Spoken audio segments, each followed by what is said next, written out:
Hello and welcome to the LSU Baseball Tournament Update brought to you by Hancock Whitney. I'm Patrick McGee, joined here by Leah Vann. We're here to talk about the start of the College World Series on Saturday with LSU and Tennessee going head-to-head at 6 o'clock.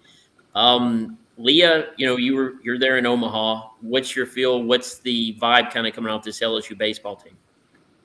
Yeah, it feels like everybody's really excited, and even the people of Omaha are really excited to have LSU back because they're like, oh, they always bring a special culture. They bring the party, the Jello shot competition. Obviously, the LSU is already in the lead, and there's just lots of purple and gold everywhere. But it is kind of funny because you also have TCU, who's also purple, so you have to kind of weave through which fan base is which. But yeah, definitely more Louisiana people are here today. I think today is the arrival day, especially with it being the weekend and they play tomorrow. So yeah, I feel like today I've seen a lot more LSU fans. It sounds like Tennessee is going to go with right-hander Andrew Lindsey versus LSU. Is that surprising to you to hold Dolander? It's actually not surprising to me because Andrew has actually done better than Chase Dolander as of late. He wasn't actually their top reliever against LSU if you look back at that series, and he's been their top reliever, and then they've slowly extended him and moved him into the starting rotation. And so I don't have the numbers in front of me right now, but yeah, Andrew Lindsey is probably throwing the best for Tennessee right now. He's probably their best option. Even though Chase Dolander has the stuff, he just hasn't had the year that everybody expected him to have. His fastball has been getting hit up a lot more than last year, and so I wasn't at all surprised. It also kind of helps them because maybe they save Chase Dolander for the back half of that game to close it out, and use him and kind of as like a middle reliever across the tournament to give him the best option possible. But also they could be just saving him for if they advance to the winning bracket. Yeah, Lindsey was a losing pitcher last time out versus Southern Miss in Game 1 of that series, but overall the Tennessee pitching staff looked good against the Golden Eagles. Paul Skeens seems to be as good as ever coming into this stage. I'm assuming he's going Game 1, obviously. What can we expect out of him?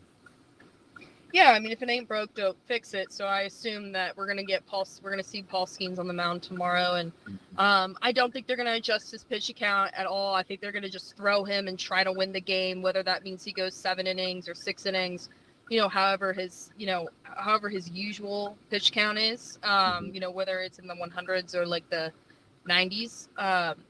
So they threw him against Tulane, they threw him against Oregon State, not Oregon State, but they threw him against Kentucky, excuse me. Right. So yeah, I think we expect him. I think that it'll be interesting to see how Tennessee does against him a second time, right? Because they have seen him before. But I think Paul is very aware of teams that have seen him before. Aside from the SEC tournament, you look back at the Kentucky series, and even the Kentucky head coach was like, well, he adjusted and we did not, right? And so because he threw more breaking balls than he did fastballs against Kentucky, because he's like, oh, I know they know what my fastball looks like, they've seen a lot of it, and I struck them out with the fastball a lot last time, so let me switch to the breaking ball. So I think similar approach with Tennessee. I think you're going to see him be a little bit more crafty and sequence a little bit differently than you saw him last time when he faced Tennessee, although he shut out Tennessee last time. So not shut out, but I think they won that game. So, right. Yeah, I think that we can expect him to be Paul Skeens. Right. The way this LSU team is built, where its strength in the pitching is in the starting rotation, not quite as deep in the bullpen. How do you think that kind of sets up for them in the long run in the College World Series if they want to make a deep run? I think the whole starting rotation thing is a little bit overplayed because, I think there's a lot of schools that don't have 3 definite starters with the exception of Wake Forest. And so, I think a lot of these guys are very versatile swingmen who can operate as middle relievers who can work 3 to 4 innings, which is really you add that all up and maybe you're only using 2 to 3 pitchers a game, which is probably the best that you want in this kind of scenario. Now, if you get into the losers bracket, I think you have a little bit of a harder time because you have to play more games. So it's absolutely essential that LSU comes out of the gate and wins. But you've got a Riley Cooper who could start Orr who could work in relief. You've got a Griffin Herring who can throw 3 innings. You've got Nate Ackenhausen. We've seen Gavin Guidry now throw, 2 2/3 to 3 innings. So, I mean, a lot of these guys, they can work at least, 1.5 times through the order. And so, I think they should feel very confident about their pitching, especially as of late, how they've done. And, having Paul Skeens go for as long as he does, I mean, LSU will probably only need 2 pitchers against Tennessee, and that's going to make max, and so then that conserves the rest of them for the rest of the week. I mean, I would assume that they're going to try to, kind of conserve their bullpen as much as possible by throwing Paul Skeens first. I think that's pretty much the objective of the tournament, because even Jay Johnson said, yeah, you've got the first day and then you have a day of rest, but then the rest of it plays exactly like a regional. Yeah.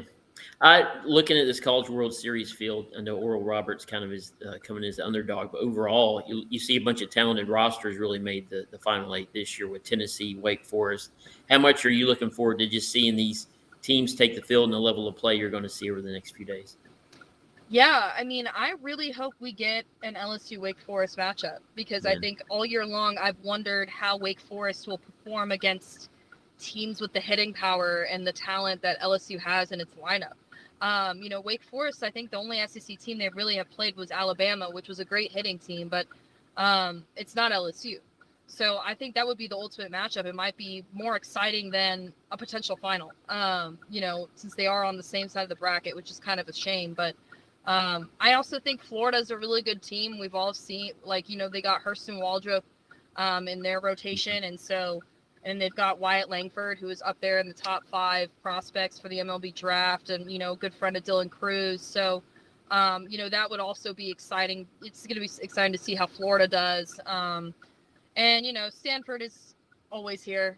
And Oral Roberts, I don't know. I'm from Fort Worth, so I'm excited for TCU to make its run and see how they do. I think what's interesting too is just how connected a lot of these teams are, as far as guys who play travel ball together or guys who played junior college together. I mean, you think about Nate Ackenhausen, who LSU pitcher. He's from Oklahoma. He played high school and junior college with a lot of the team at Oral Roberts. So when I asked him yesterday, I was like, hey, are you surprised by this? He's like, no, not at all. I've played with these guys my whole life. They're all very talented. He's like, I had a chance to go there, but I didn't want to live 20 minutes from home. He's like, but a lot of those guys could have gone anywhere else.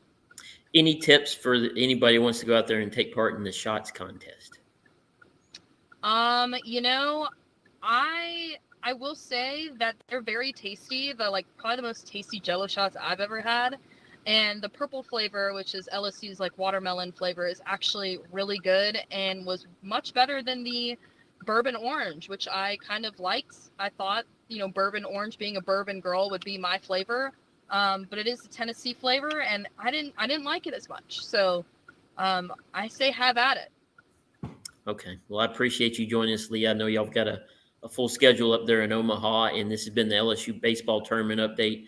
Brought to you by Hancock Whitney. And we'll be back here next week, win or lose, to talk about the Tigers. And we'll see you there in Omaha.